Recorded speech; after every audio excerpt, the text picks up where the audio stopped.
باب نمبر 99 باب استحباب تقدیم الیمین فی کل ما هو من باب التکریم. ہر قابل تعظیم کام دائیں ہاتھ سے شروع کرنے کے مستحب ہونے کا بیان.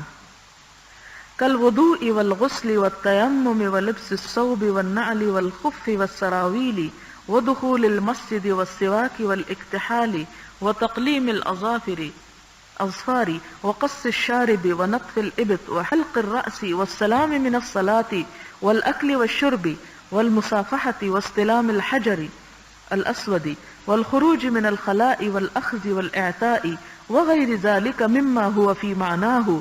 ويستحب تقديم اليسار في ضد ذلك كالانتخاط والبصاق عن اليساد ودخول الخلاء والخروج من المسجد وخلع الخف والنعل والسراويل والثوب والاستنجاء وفعل المستقذرات وأشباه ذلك. قال الله تعالى فأما من أوتي كتابه بيمينه فيقول هاؤم اقرءوا كتابيه. وقال تعالى فأصحاب الميمنة ما أصحاب الميمنة وأصحاب المشأمة ما أصحاب المشأمة.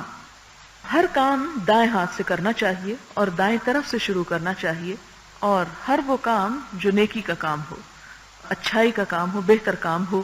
مثلا اس کی مثال دیتے ہیں، مثلا وضو کرتے وقت انسان جیسے ہاتھ دھو رہا ہے تو پہلے دائیں بازو دھوئے، پھر بایاں، دایاں پاؤں دھوئے، پھر بایاں. لیکن جو چیزیں اکٹھے شروع کرنے کی، مثلا یہ کہ ہتھیلی کے نیچے پانی جب آپ لیتے ہیں تو پھر اکٹھا ہی کر لیتے ہیں، یا پھر یہ کہ جیسے چہرے پہ ہاتھ ڈالتے ہیں تو اکٹھے ہی چلے جاتے ہیں. لیکن وہ جس میں 1 by 1 آپ کو کرنا ہے تو پہلے آپ کو دایاں کرنا ہے. مثلا وضو، غسل، تیمم کرنا، کپڑے پہننا، یعنی کپڑے پہنتے ہوئے دایاں بازو پہلے پہنا جائے پھر بایاں، جوتے پہنتے وقت بھی، موزے پہنتے وقت، شلوار پہنتے وقت، مسجد میں داخل ہوتے وقت دایاں پاؤں پہلے رکھا جائے اندر. مسواک کرتے وقت یعنی جب برش کریں تو پہلے رائٹ سائڈ کے دانتوں کو کرنا شروع کریں.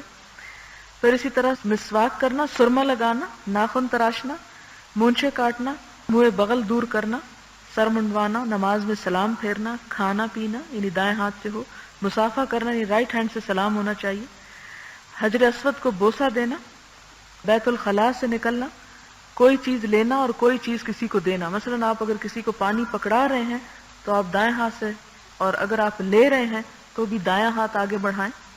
اسی طرح اسی قسم کی دوسری چیزیں. اور ان کے متضاد کاموں میں بائیں طرف سے شروع کرنا چاہیے. مثلا ناک صاف کرنا، تھوکنا یعنی بائیں طرف. بیت الخلاء میں داخل ہونا تو اس میں لیفٹ پاؤں پہلے آئے. مسجد سے نکلتے وقت موزے، جوتے، پجامہ یا کپڑا اتارتے وقت یعنی لیفٹ پہلے اتارا جائے. استنجا کرنا یعنی بائیں ہاتھ سے صفائی ہو. اسی قسم کے دیگر گندگی والے کام جو ہیں وہ بائیں ہاتھ. اب یہ یاد رکھیں کہ یہ چیز مستحب میں ہے. مستحب کا مطلب ہے پسندیدہ، افضل. ہمارے ہاں عموماً نفل اور سنت اور فرض اور واجب ان چیزوں میں فرق نہیں کیا جاتا، اور ان سب چیزوں کو یا تو فرض سمجھ لیتے ہیں یا پھر حرام سمجھ لیتے ہیں. کرنا فرض اور نہ کرنا حرام. یہ جتنے بھی کام بتائے گئے ان سب میں دایاں ہاتھ جہاں استعمال کرنے کا کہا گیا وہاں کرنا افضل ہے. اگر آپ مثلا آپ پانی پکڑ رہے ہیں اور کسی نے بائیں سے پکڑ لیا تو اسے گناہ نہیں ہوا، لیکن یعنی نہ گناہ ہوا نہ ثواب ہوا، اس نے کچھ نہیں کمایا. لیکن اگر اس نے دائیں ہاتھ سے پکڑا تو اس کی نیکی لکھ لی گئی، کیونکہ اس نے ایک سنت کا اتباع کیا، ایک پسندیدہ کام کیا. اور اگر بھولے سے یا اس کو پتہ ہی نہیں تو وہ کر رہا، یہی جو پہلے میں نے بات کی نا کہ ایک جاننے والا شخص اور ایک نہ جاننے والا، جیسے قرآن پاک میں اللہ تعالیٰ فرماتے ہیں قُلْ هَلْ يَسْتَوِي الَّذِينَ يَعْلَمُونَ وَالَّذِينَ لَا يَعْلَمُونَ. انہیں پوچھئے کہ کیا جاننے والے اور نہ جاننے والے برابر ہو سکتے ہیں؟ نہیں برابر ہو سکتے. اب جس کو پتا ہے کہ یہ کام مجھے اس طرح کرنا ہے وہ اس میں احتیاط بھی برتے گا، کوشش بھی کرے گا.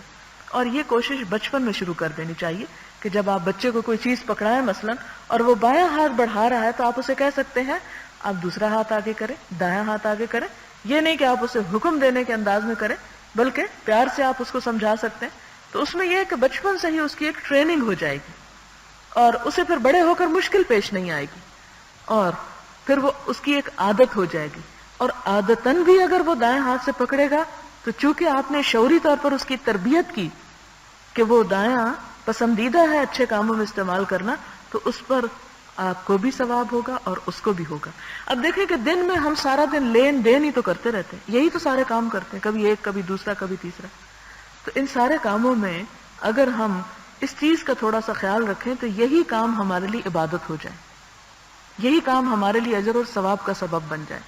لیکن چونکہ ہماری عادتیں پختہ ہو گئی ہیں, اس لیے اس عمر میں ہمیں کوشش کرنے میں سمیت میرے ہمیں تھوڑا وقت لگے گا اور تھوڑی کوشش سے کام کرنا پڑے گا, لیکن اس کام کے کر لینے کے بعد آپ کو اطمینان بھی نصیب ہوگا اور اس کا ثواب بھی ہوگا, اور کچھ دن کرنے کے بعد پھر عادت بھی ہو جائے گی, وہ مشکل نہیں لگے گا. حجر اسود اس میں یہ ہوتا ہے کہ اس کا جو طریقہ ہے وہ یہ کہ ایک طرف ادھر دے رائٹ سائڈ پہ اس کے, پھر لیفٹ سائڈ پر اس کے کرے بوسا. تو یعنی یہ بھی ٹھیک ہے کہ اگر کوئی بالکل ڈائریکٹ بیچ میں کر لیتا, لیکن اگر آپ نے شاید دیکھا بھی ہو کہ دیتے وقت رائٹ اور لیفٹ دونوں طرف, جیسے انسان آپ دیکھیں کہ آپ کسی کو یعنی معانقہ کرتے ہیں, گلے ملتے ہیں آپ کسی کے, تو اس میں بھی اس چیز کا اہتمام کرنا چاہیے. پھر قرآن پاک کی انہوں نے 2 آیات یہاں کوٹ کی ہیں. پہلی آیت یہ ہے کہ پس جس کو دے دیا گیا اس کا نامہ عمل دائیں ہاتھ میں تو وہ خوشی سے کہے گا لو پڑھو میرا نامہ اعمال. تو دائیں ہاتھ سے کیے ہوئے کام پھر اعمال نامہ بھی کس طرف آنے کا سبب بنیں گے؟ دائیں ہاتھ کا. یعنی ایک اس میں لنک ہے دنیا کے ان کاموں اور آخرت کے اس فعل میں بھی. اور دوسری طرف جو لوگ بدعمال ہوں گے ان کا نامہ اعمال بھی ان کے الٹے ہاتھ میں دیا جائے گا. اب آپ دیکھیں کہ قیامت کے دن انسان ایک ایک نیکی کو ترسے گا. اسی لیے آپ صلی اللہ علیہ وسلم نے فرمایا کہ نیکی کے کسی چھوٹے سے کام کو بھی حقیر مت سمجھو.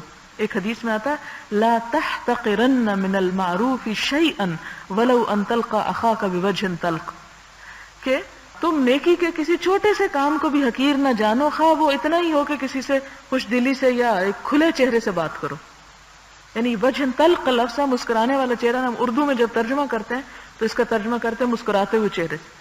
ٹھیک ہے انسان ہر وقت نہیں مسکرا سکتا بعض اوقات, لیکن جب دوسرے سے بات کرے تو چہرے کے اوپر گھٹن کسی کیفیت محسوس نہ ہو, یعنی کھلے دل سے بات کرے. تو یہ دنیا میں ہم ان چھوٹی چھوٹی چیزوں کو کہتے ہیں لو کیا ہوا, کوئی کفر کی بات ہے اگر میں نے بائیں سے پانی پی لیا, کیا کفر کی بات ہے میں نے یہ کر لیا؟ نہیں, اس معاملے میں بحث نہ کیا کریں اور نہ ہی کسی کو زج کریں اور نہ ہی بیچ میں کسی کو ٹوک ٹوک کے کہیں کہ دیکھو یہ دایاں پکڑو دے. یعنی بتانا فرض ہے, لیکن اس کے بعد لست علیہم بمسیطر, آپ کسی پہ داروغہ پولیس مین بنا کے نہیں بھیجے گئے کہ آپ پھر کھڑے ہو جائیں ان کے سر پہ سوار ہو کے کہ آپ نے یہ کیا اور آپ نے وہ کیا. نہیں, اچھے طریقے سے بتا دینا اور کسی کے علم میں لے آنا فرض بنتا ہے. پھر اس کے بعد دوسروں کو ان کے حال پہ چھوڑ دیں, کیونکہ اللہ تعالیٰ نے ہر شخص کو عقل دے رکھی ہے, سمجھ بوجھ دے رکھی ہے, اور پھر وہ جو چاہے اپنے لیے چوز کر لے. اچھا دائیں ہاتھ سے کرنے کا یا بائیں سے, پھر اس کے اپنی سینس پہ ہے. اگر کوئی صرف یہ سمجھ کے کہ لو اتنی سی بات سے کیا بگڑ جاتا ہے اور دین اتنا سخت نہیں اور اتنا ریجڈ نہیں, تم تو ہر چھوٹی بڑی بات میں کہتے ہو یہ دائیں سے کرو یہ بائیں سے کرو, تو نہیں, لوگوں کے لیے آپ گھٹن نہیں پیدا کریں. لیکن اگر آپ کو پتا ہے تو آپ ایسا ہی کریں, کیونکہ کرنے سے جو ایک نیکی اور ایک دن میں 20 کام ہم دائیں ہاتھ سے کر لیتے ہیں, 20 نیکیاں مفت کی مل جاتی ہیں. حالانکہ بائیں کے کرنے سے بھی کام نے تو ہو ہی جانا ہے, اس میں تو نہیں رکے رہنا, لیکن شعوری کوشش جو ہے وہ ضروری ہے. اگلی آیت میں یہ فرمایا گیا کہ فَأَصْحَابُ الْمَيْمَنَةِ مَا أَصْحَابُ الْمَيْمَنَةِ, اور دائیں ہاتھ والے تو دائیں ہاتھ والوں کی کیا شان ہوگی, اور بائیں ہاتھ والے تو بائیں ہاتھ والوں کا کیا حال ہوگا. ما اصحاب المشأمہ. اب احادیث ہیں. پہلی حدیث ہے ان عائشہ رضی اللہ عنہا قالت كان رسول اللہ صلی اللہ علیہ وسلم يعجبه التيمن في شأنه كله في طهوره وترجله وتنعله متفق علیہ. حضرت عائشہ صدیقہ رضی اللہ تعالی عنہا سے مروی ہے, فرمایا حضور صلی اللہ علیہ وسلم کو اپنے تمام کاموں مثلا وضو کرنے, کنگھی کرنے, جوتا پہننے میں دائیں ہاتھ کا استعمال پسند تھا. اب آپ کا اتباع جسے ہمیں کہا گیا کہ قل ان کنتم تحبون اللہ فاتبعونی یحببکم اللہ, آپ ان لوگوں سے کہہ دیجئے کہ اگر تم اللہ سے محبت کرتے ہو تو کیا کرو, رسول اللہ صلی اللہ علیہ وسلم کا اتباع کرو. یحببکم اللہ, اگر تم ایسا کرو گے تو اللہ بھی تم سے محبت کرے گا. ویغفر لکم ذنوبکم, تمہارے گناہ بخش دے گا. لہذا اگر ہمیں اللہ کی محبت چاہیے آپ کا اتباع کرنا ہوگا، اور آپ کا اتباع کیا ہے کہ جو آپ کو پسند وہی ہماری پسند، جو آپ نے کیا وہی ہمارے لیے سب سے زیادہ بہتر طریقہ. اور آپ کیا پسند کرتے تھے؟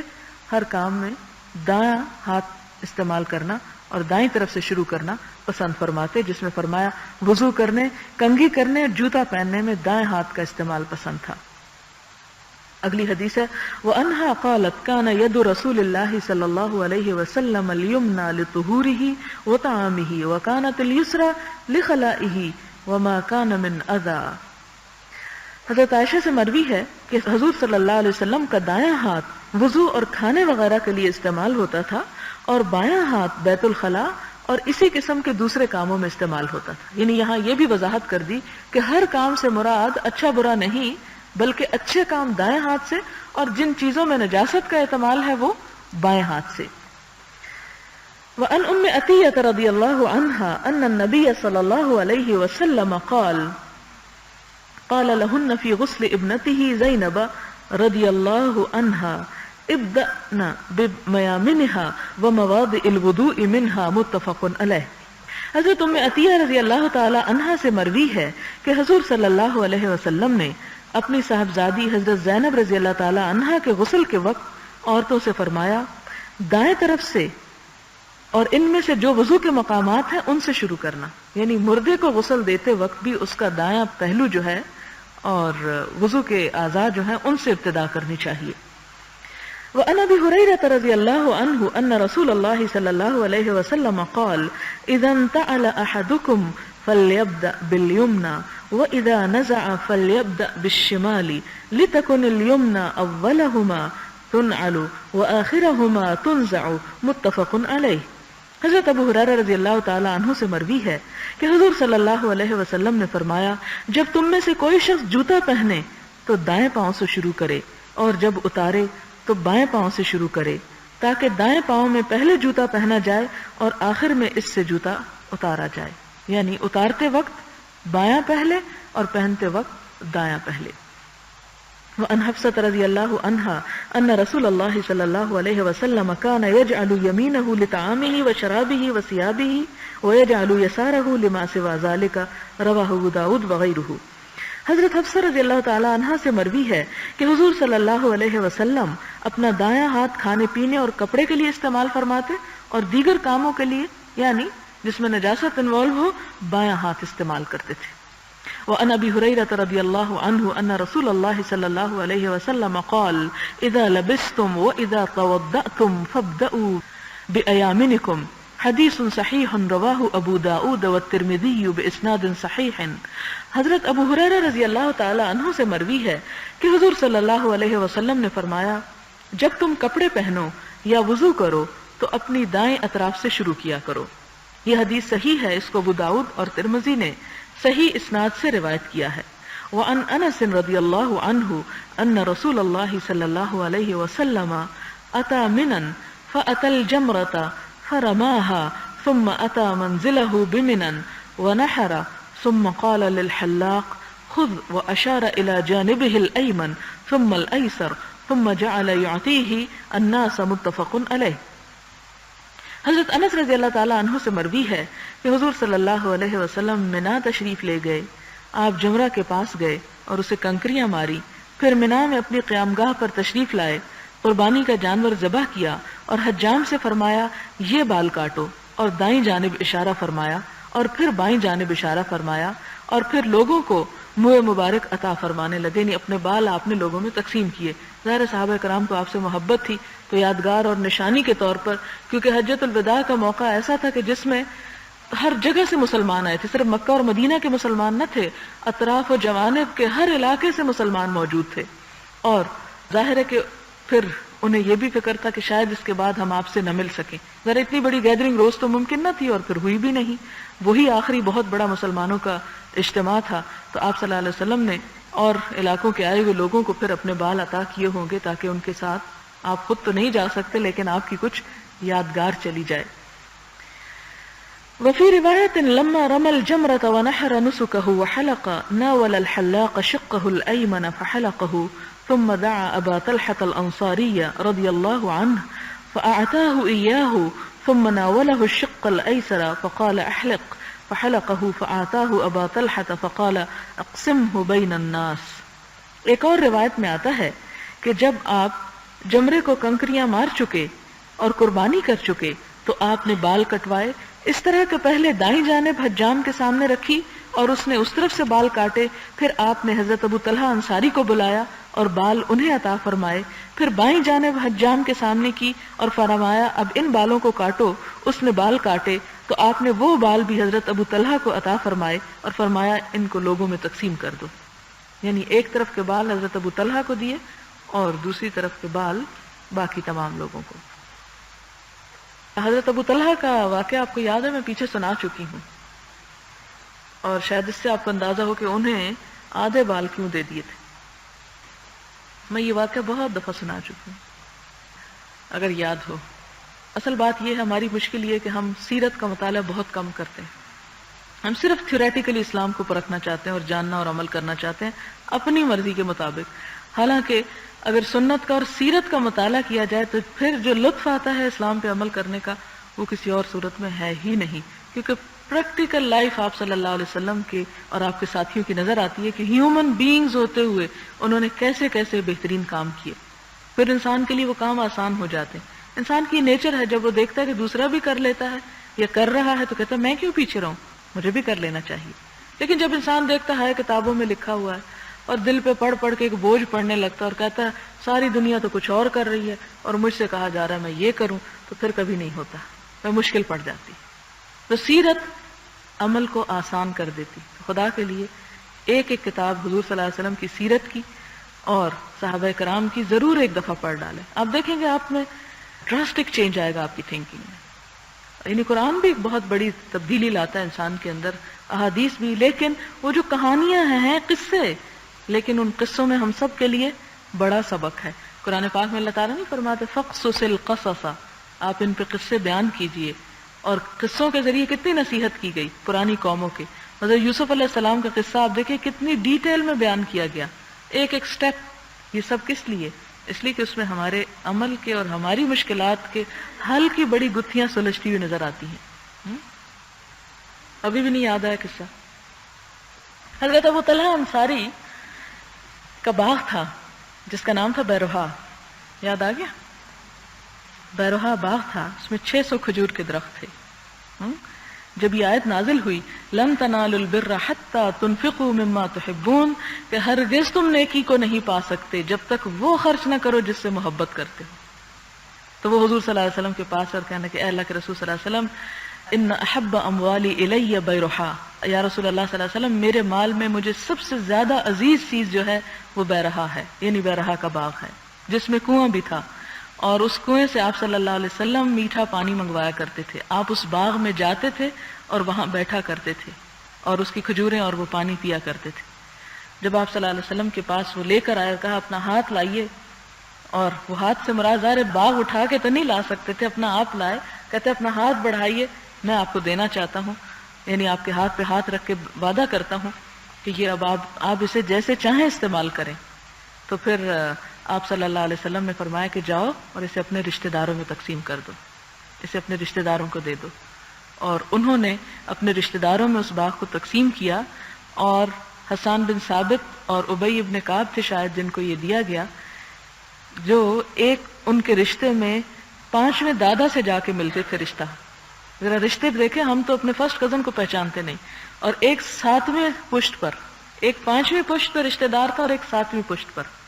اور ان کو کیوں دیا گیا؟ آپ نے فرمایا کہ اللہ نے تمہارا یہ باغ قبول کر لیا، تسلی رکھو جو اجر تمہیں ملنا تھا مل گیا، جاؤ انہیں دے دو۔ کیوں؟ اس لیے کہ جب رشتہ داروں میں بہت زیادہ اونچ نیچ ہوتی ہے تو بہت سے فسادات اور بہت سی تکلیف دہ چیزوں کا سبب بنتی، اور رشتہ دار کو دینا دگنے اجر اور ثواب کا سبب ہے۔ اس کا یہ مطلب نہیں کہ انسان صرف رشتہ داروں کو دے اور باہر کہیں نکل کے نہ دیکھے کہ اور کہاں ضرورت ہے۔ ہمیشہ میں آپ کو یہ بتاتی ہوں کہ آپ صلی اللہ علیہ وسلم سے جب پوچھا گیا کہ سب سے بہتر صدقہ کیا، تو آپ نے مختلف قسمیں بتائیں، اور وہ اس لیے کہ جہاں ضرورت جس چیز کی ہو اور جتنی ضرورت ہو۔ اگر ایک چیز ایک جگہ پر زیادہ ضرورت ہے تو وہاں پر دینا زیادہ ثواب کا کام۔ مثلا رشتہ دار اتنا ضرورت مند نہیں، ایک اور شخص مر رہا ہے تو آپ یہ نہ سوچیں کہ رشتہ دار کو دینے کا دگنا ثواب ہے اور غیر مر بھی رہا ہو تو ہمیں کوئی اس کا زیادہ ثواب دی، اس لیے میں تو اپنے دیکھوں گا کہ مجھے کہاں زیادہ مل رہا ہے، نہیں. پھر اس پہ آپ دیکھیں کہ آپ صلی اللہ علیہ وسلم نے فرمایا جس نے ایک انسان کی زندگی بچائی اس نے ساری انسانیت کو بچا لیا. کتنا بڑا ثواب. اب یہ حکمت کی بات ہے نا، انسان اس وقت بیٹھ کے سوچے کہ میں نے یہ کرنا اور یہ مجھے کیا کرنا چاہیے. تو یہ جو ایک وقت پر صحیح ڈیسیژن لینا ہوتا ہے اس کو حکمت کہتے ہیں. اور اسی لیے قرآن پاک میں آتا ہے نا کہ یؤتی الحکمت من یشاء ومن یؤت الحکمت فقد اوتی خیرا کثیرا. وہ حکمت اور دانائی عقل مندی دیتا ہے جس کو وہ چاہتا ہے، اور جس کو یہ عقل مندی مل گئی اس کو خیر کثیر مل گیا، اس کو سب سے بڑی بھلائی مل گئی کہ مجھے اس موقع پر کرنا کیا چاہیے. تو یہ ابو طلحہ الانصاری کا واقعہ ہے. تو شاید ان کی اس فراخ دلی کی وجہ سے آپ صلی اللہ علیہ وسلم نے بھی ان کے ساتھ فراخ دلی کی کہ زیادہ حصہ انہیں عطا کیا. محرم کے بارے میں 2-3 چیزیں میں آپ کو صرف یاد دہانی کرانا چاہتی ہوں، کیونکہ علم میں تو انسان کی ہوتا ہے اور بہت سی باتیں انسان جانتا ہے لیکن عمل کے وقت وہ کرنا بھول جاتا ہے. مثلاً آپ کو بہت سی دعائیں آتی ہوں گی، صبح شام کی دعائیں خاص طور پہ، لیکن عین پڑھنے کا وقت ہو تو آپ بھول جائیں، تو پھر ایسے علم کا بھی فائدہ کچھ نہیں ہوتا. تو محرم کے بارے میں بھی آپ سب جانتے ہیں کہ قرآن پاک میں محرم کے مہینے کو اللہ تعالیٰ نے حرمت والا مہینہ قرار دیا. سورۃ توبہ میں شاید ایک آیت آتی ہے ان عدت الشہور عند اللہ 12 شہرا فی کتاب اللہ یوم خلق السماوات والارض منها 4 حرم ذالک دین القیم فلا تظلموا فیہن انفسکم. کہ مہینوں کی گنتی جب سے اللہ پاک نے زمین و آسمان کو پیدا کیا اللہ تعالیٰ کے حساب میں 12 ہی ہے. یہ 12 مہینے انگریزوں نے نہیں بنائے، یہ اللہ تعالیٰ نے خود بنائے ہیں اور ایک سال کو 12 مہینوں میں تقسیم کیا ہے. اور پھر فرمایا منہا 4 حرم، ان میں 4 مہینے جو ہے وہ کیا ہے؟ حرمت والے ہیں. اور وہ کون سے ہیں؟ 3 تو مسلسل جن میں حج ہوتا ہے، یعنی ذیقعد، ذوالحج اور محرم. ذیقعد میں قافلے جاتے، ذوالحج میں حج ہوتا اور محرم میں واپس آتے. اور چوتھا جو ہے وہ رجب کا مہینہ ہے. یہ 4 مہینے بڑے بابرکت ہیں. ان کے بارے میں کیا فرمایا کہ یہ اللہ تعالیٰ نے منہا 4 حرم، حرمت والے ہیں. ان کی حرمت کو کیا کرو؟ برقرار رکھو. اب آپ دیکھیں کہ ان کی حرمت کیا ہے. پہلی بات تو کہا کہ ان میں ظلم نہ کرو اپنی جانوں پر، لا تظلموا فیہن انفسکم، اپنی جانوں پہ ظلم نہ کرو سے 2 مراد ہے مانے. ایک تو یہ ہے کہ انسان ان مہینوں میں جنگ و جدال نہ کرے، جیسے عربوں کے ہاں خاص طور پر جب حاجی قافلے آتے جاتے تھے تو جنگ کو بین کر دیا گیا. دوسرا معنی اس کا عام لوگوں کے لیے کیا ظاہر ہے، یہاں پر تو ہم یعنی وہ پابندی نہیں ہے. دوسرا معنی اس میں ہے کہ ان مہینوں میں اپنے اوپر یعنی گناہ کما کر ظلم نہ کرو. یعنی حرمت والے مہینے ہیں، عبادت کے مہینے ہیں، لوگ حج کر رہے ہوتے ہیں اور تم گناہ کر رہے ہو گھر بیٹھ کے، تو تم عملی طور پر ان کے ساتھ شریک ہو جاؤ، ایک طرح سے ان کے ساتھ یعنی نیکی کے کاموں میں شرکت کرو. اب یہ نیکی کے کاموں کی جو شرکت ہے کیا ہے؟ مثلاً صدقہ خیرات میں، مثلاً روزہ رکھنے میں. لہذا ان مہینوں میں یعنی جو حرمت والے مہینے ہیں ان میں انسان کو نیکی کے کاموں کی طرف تھوڑی سی توجہ زیادہ کرنی چاہیے. اس کا یہ مطلب نہیں کہ عام سال میں انسان ٹھنڈا بیٹھا رہا اور جب حرمت والے مہینے آئے تو کہ اب میں نیکی کروں گا. نہیں، ہوتا یہ ہے کہ جو بھی چیز ایک روٹین پکڑ جاتی ہے وہ اپنا اثر کھو دیتی ہے. اس لیے اللہ تعالیٰ بار بار ہمارا موریل بلند کرنے کے لیے پھر ایک نیا انسینٹیو دیتے ہیں. اچھا دیکھو یہ مہینہ آ گیا اب یہ کر لو، یہ مہینہ آ گیا اب یہ کر لو. تو وہ جو انسان سو رہا ہوتا ہے نا پھر جاگ کے بیٹھ جاتا ہے. آپ کوئی بھی کام جب ایک روٹین میں کریں گے تو اس سے آپ تھک جائیں گے. ایک پیچھے آپ احادیث پڑھ چکے ہیں اگر آپ کو یاد ہو کہ اپنے اوپر سختی نہ کرو، اللہ تعالیٰ نہیں تھکتا، تم تھک جاؤ گے. اتنی عبادت کرو جو کر سکتے ہو، یعنی اس میں شدت نہ اختیار کرو. اب آپ دیکھیں کہ جب یہ کہہ دیا گیا کہ تم اپنے اوپر اتنا ہی بوجھ لا دو جتنا تم لاد سکتے ہو، وہ کام کرو جو کر سکتے ہو، تو آپ مثلاً آپ دیکھیں کہ روزانہ آپ ایک ہی کھانا کھانا شروع کر دیں تو کیا نتیجہ ہوگا. خواہ آپ کا پسندیدہ کھانا ہی کیوں نہ، لیکن آپ اس سے بھی تنگ آ جائیں گے. اگر آپ ہر روز روزہ رکھنا شروع کر دیں گے تو اس سے بھی آپ تنگ آ جائیں گے اور پھر اس روزے میں لطف باقی نہیں رہے گا. اسی لیے ہمیں مسلسل روزے رکھنے سے منع کیا گیا ہے. ایک دن روزہ رکھو اور ایک دن نہ رکھو. صوم داؤدی اس کو کہتے ہیں. کیونکہ جب آپ دیکھیں رمضان آتا ہے تو شروع میں ہم ڈرتے ہیں روزہ ہے بڑا مشکل ہے، پہلا عشرہ تھوڑا مشکل ہوتا ہے، دوسرے میں ہم تھوڑی عادت ہو جائے، تیسرے ہم خوشگوار ہونے لگتا ہے ہمارے لیے، اور جب جانے لگتا ہے رمضان تو کیسی اداسی ہوتی، آتا ہے جب کیسا بوجھ پڑتا ہے، آئے بڑی روٹین ٹائٹ ہو جائے گی، اور جب جانے لگتا ہے تو ہم کہتے ہیں ہائے اتنی لمبی نماز پڑھ لیتے تو پتہ نہیں چلتا تھا، اور اب عشاء کی نماز بھی مشکل ہو رہی۔ تو یہ اللہ تعالیٰ نے عبادتوں کے اندر لذت پیدا کرنے کے لیے، ان کے اندر خوبصورتی پیدا کرنے کے لیے کیا حکم دیا ہے کہ انہیں کرو، روٹین پہ بھی کرو، لیکن پھر ایک وقت ایسا آنا چاہیے کہ پھر تم ایک نئے جذبے کے ساتھ ان کو اختیار کرو۔ تو یہ جو حرمت والے مہینے ہیں ان میں تھوڑی سی توجہ اپنی زیادہ عبادت کی طرف کر لو۔ اب جیسے حج کا مہینہ تو اس میں روزوں کے بارے میں، اس میں دعاؤں کے بارے میں، اس میں خاص طور پہ حج کرنے والے اور جانے والوں کے لیے بہت سے اجر اور ثواب کی چیزیں۔ اب محرم کی جہاں تک بات ہے تو غنیت الطالبین ایک کتاب ہے امام عبد القادر جیلانی کی، جن کو 11ویں والے پیر کہتے ہیں۔ میں اس لیے ان کا نام کے ساتھ یہ کہہ رہی ہوں کہ آپ پہچان جائیں کتاب کس کی۔ غنیت الطالبین میں ایک روایت آئی ہے جس کے مطابق اللہ تعالیٰ نے زمین و آسمان کی پیدائش جو تھی وہ بھی محرم کے مہینے میں کی، جیسے کہ قرآن پاک میں بھی آ رہا نا کہ یہ اللہ تعالیٰ نے مہینوں کی گنتی جب سے بنائی جب سے اللہ نے آسمان و زمین پیدا کیے، لہٰذا اس لحاظ سے یہ روایت درست معلوم ہوتی۔ پھر یہ آتا ہے اسی میں کہ اللہ تعالیٰ نے حضرت آدم علیہ السلام کو بھی اسی مہینے میں پیدا کیا، پھر ان کی توبہ بھی اسی مہینے میں قبول ہوئی، پھر اس کے بعد حضرت ایوب علیہ السلام کو شفا اس مہینے میں ہوئی، پھر موسیٰ علیہ السلام کو فرعون سے نجات اس مہینے میں ملی، اور اسی طرح حضرت ادریس علیہ السلام مکان علیہ میں اسی مہینے کے اندر اٹھائے گئے۔ تو یہ بہت ساری چیزیں جو ہیں اس مہینے کے اندر واقع، اور یہ کہا جاتا ہے قیامت بھی اسی مہینے میں آئے گی، ایک روایت میں آتا ہے، اگرچہ اس کا وقت معلوم نہیں لیکن ایک اندازہ ہے۔ بہرحال اب آپ دیکھیں کہ حضور صلی اللہ علیہ وسلم جب ہجرت کر کے مدینہ پہنچتے ہیں تو آپ نے دیکھا کہ یہودی اس مہینے میں عاشورہ کا روزہ رکھتے ہیں۔ یہاں ایک بات اور یاد کراتی چلوں کہ رمضان کے روزے فرض ہونے سے پہلے محرم کے ان 10 دنوں کے روزے ہی فرض تھے، یعنی یہی رکھے جاتے تھے۔ جب رمضان کے روزے فرض ہو گئے تو ان دنوں کی فرضیت کا حکم باقی نہ رہا، نفل کے درجے پہ آ گئے۔ آپ نے دیکھا کہ یہودی روزہ رکھتے ہیں، آپ نے ان سے پوچھا کہ تم اس مہینے میں عاشورہ کا روزہ کیوں رکھتے ہو؟ انہوں نے آپ صلی اللہ علیہ وسلم کو بتایا کہ اس دن ہمیں فرعون سے نجات ملی تھی، شکرانے کے طور پر موسیٰ علیہ السلام نے روزہ رکھا تو ہم بھی روزہ رکھتے ہیں۔ تو آپ نے فرمایا ہم موسیٰ علیہ السلام کے زیادہ قریب تر ہیں تم سے، یعنی تم نے تو ان کا طریقہ چھوڑ دیا اور ہم انہی کے طریقوں کو زندہ کرنے کے لیے آئے ہیں، لہٰذا آپ نے خود بھی روزہ رکھا اور صحابہ کرام نے بھی رکھا۔ اور ساتھ ہی ایک اور روایت میں آتا ہے، مسلم کی روایت ہے، آپ نے فرمایا کہ اس دن کا روزہ رکھنا جو ہے وہ 1 سال کے گناہ معاف کرتا ہے، یعنی اتنا اجر اور ثواب کا ہے۔ اور پھر اسی طرح یہ ہے کہ ایک اور روایت میں آتا ہے، صحیح مسلم کی روایت ہے، آپ صلی اللہ علیہ وسلم نے فرمایا کہ رمضان کے بعد افضل ترین روزہ جو ہے وہ محرم کا یہ روزہ ہے۔ پھر آخری بات اس سلسلے میں یہ یاد رکھیں کہ آپ نے یہ فرمایا کہ یہودیوں کی مخالفت کرو، ان کی عبادت میں ان سے مشابہت اختیار نہ کرو، وہ اگر 10ویں کا رکھتے ہیں تو تم 1 نہیں 2 رکھو، اور آپ نے اپنے بارے میں بھی فرمایا کہ اگر میں اگلے سال تک زندہ رہا تو 2 روزے رکھوں گا۔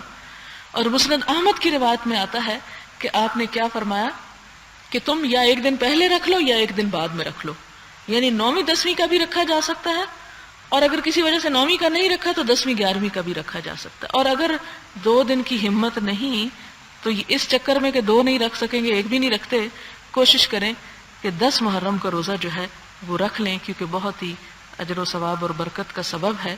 تو اب چونکہ یہ شروع ہونے والا ہے لہٰذا ہمیں اپنی دعاؤں میں بھی یہ شامل کرنا چاہیے کہ یا اللہ آنے والا سال ہمارے لیے خیر و برکت کا سال ہو، امت مسلمہ کی بھلائی کا سال ہو، ہمیں نیکیوں میں کثرت اور اضافے کی توفیق ہو اور گناہوں سے بچنے کی توفیق ہو، اور اللہ تعالی ہمارا خاتمہ بالخیر کرے، اور دنیا سے جب ہم رخصت ہوں تو اللہ تعالی ہمارے لیے اپنی رضا اور اپنی محبت اور اپنی رحمت ہم پہ نچھاور کرے، اور ہمارے دنیا میں ہمارے مال اور اولاد اور ہر چیز میں، زندگی میں اور نیکی کے کاموں میں برکت پیدا کرے، اور ہمیں ہر اس چیز سے ہمیں محفوظ رکھے کہ جس میں ہماری دنیا کی کوئی خرابی ہے یا ہماری آخرت کی خرابی ہے۔ اللہ تعالی ہمارا حامی و ناصر ہو۔ وآخر دعوانا ان الحمد للہ رب العالمین۔ سبحان ربک رب العزت عما یصفون وسلام علی المرسلین والحمد للہ رب العالمین۔ اللہم صلی علی سیدنا و مولانا محمد وبارک وسلم۔ لا الہ الا اللہ انت الحلیم الکریم۔ سبحان اللہ رب العرش العظیم والحمد للہ رب العالمین۔ رب نسألك موجبات رحمتك وعزائم مغفرتك والغنيمة من كل بر والسلامة من كل اسم لا تدع لنا ذنبا إلا غفرته ولا هما إلا فرجته ولا حاجة إلا قضيتها يا أرحم الراحمين إلا قضيتها يا أرحم الراحمين. ربنا تقبل منا إنك أنت السميع الدعاء وتب علينا إنك أنت التواب الرحيم. وصلى الله تعالى على نبينا محمد وعلى آله وأصحابه وأهل بيته أجمعين برحمتك يا أرحم الراحمين. إلهي آمين. سبحانك اللهم وبحمدك نشهد أن لا إله إلا أنت نستغفرك ونتوب إليك. والسلام علیکم ورحمۃ اللہ وبرکاتہ.